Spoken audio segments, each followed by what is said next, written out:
Hello everybody, Kelly Acheson at AStampAbove.com coming to you from Menasha, Wisconsin. Last week on my Wait What?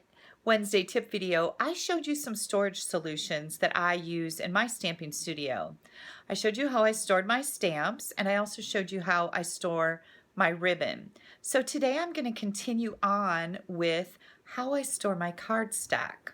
I'm going to get my camera turned around and we're going to take a look at that. So this is my desk, and don't pay attention to the mess on it. I'm in the middle of things as I usually am. But here's the file cabinet that I purchased a couple years ago at Walmart. It was black and I kind of sanded it down a little bit and spray painted it white. And as you can see, it looks pretty used, right? So let's take a closer look at this. I have 3 drawers here. This top drawer is where I keep things that I need at my fingertips. I have my stamps, my return address stamps, I have tape, I have glue, I have my spoon for when I do my re-inkers. I've got all my pokey tools and all kinds of miscellaneous little things right in here, and I access this drawer constantly. Therefore, it needs to be at my fingertips all the time. Second, and let me give you a little tip about this first. See my drawer right here?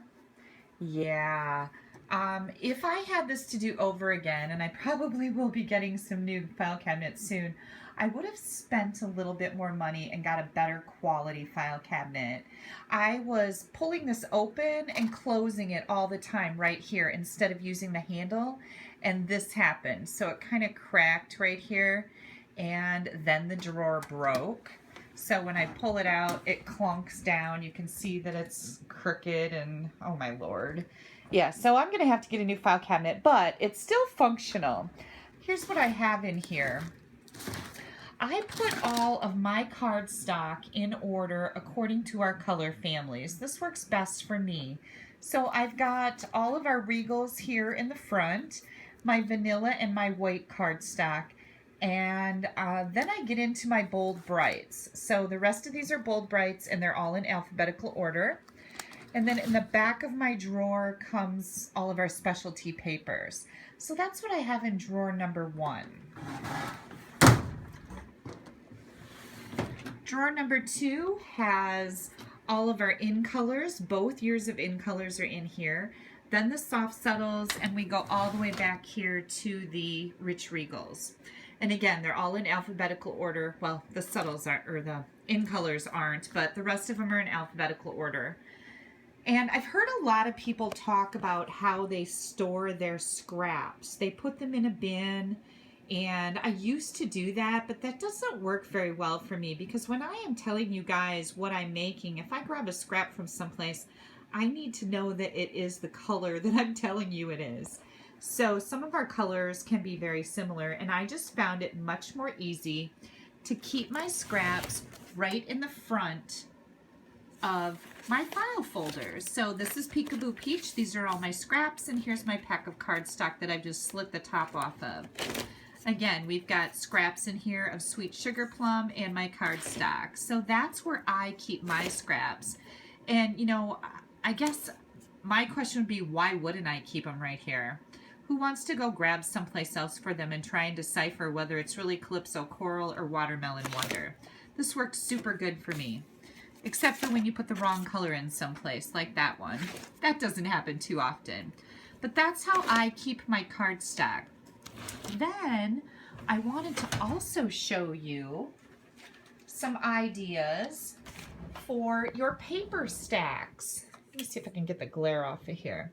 So here are some different solutions that I've found for paper stacks. I've got my Serene Scenery paper stack right here. And I've put it in a quart-size Ziploc bag because I've also got all my scraps in the back. And that works out good for me. The other idea that I had is to keep all the paper in here, and I've got all the scraps here for my Playful Palette right at the top here. And I've got them fastened with an Acheson fastener. That's what they used to call these a million years ago. Maybe I'm dating myself now, but again, here's my cupcakes and carousels. And again, my scraps are in the back. So I like to keep all of those together. This is kind of a nice, neat way to keep everything contained. Next, I'm going to show you, let's go right over here. I'm going to show you my cabinet, and we'll do this a little more on a different video because it's kind of a mess right now and we don't want to embarrass me, right? This is a working stamping studio. This is not a Better Homes and Gardens studio. But I've got these drawers that came out of one of those plastic drawer things with wheels on it. And my daughter painted some flowers and stuff on the front of them. But I just pulled those drawers out and I built this cabinet. And here's my designer series paper. So these drawers are nice and big. That'll hold 12 by 12 paper. And here's all my 12 by 12 designer series paper. And then in the next drawer, I have some of the stacks and my glimmer papers. And in the bottom drawer, I've got some more stacks and solid 12 by 12 cardstock. So that's how I store all of my 12 by 12. And then I'm going to take you into my inventory.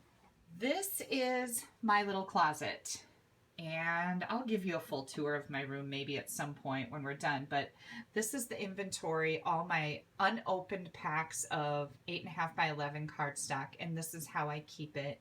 It keeps it nice. It doesn't let it bend. I usually have this full because I have an inventory list. And when I pull one of these packs of cardstock out of my closet, I go to my inventory list and erase it and see if I need to order a new one. I almost always have an extra pack of each color so that I don't run into problems that way. So there's a couple more storage ideas for you and your stamping supplies. What I found is it's really important to make sure things are convenient and not hidden away. Because if we hide stuff in bins, lots of times we don't ever use it, and then we go back and wonder why we bought it. So I like to have my stuff kind of out in the open, or easy access is really important. If something's a real hassle, I tend to stop using it because it's like, oh, I gotta go do that and la la la. You know what I mean.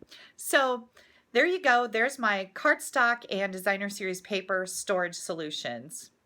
If you don't have a Stampin' Up! Demonstrator, I'd be happy to earn your business. You can pop me an email at kelly@astampabove.com. I can send you all our current catalogs. And make sure you stop by next Wednesday for my, wait, what? Tip of the week. I have a really great tip about putting the labels on our clear mounted stamps so that they will stick to the blocks. Make sure you stop back. You're going to love it. Have a great day, everyone.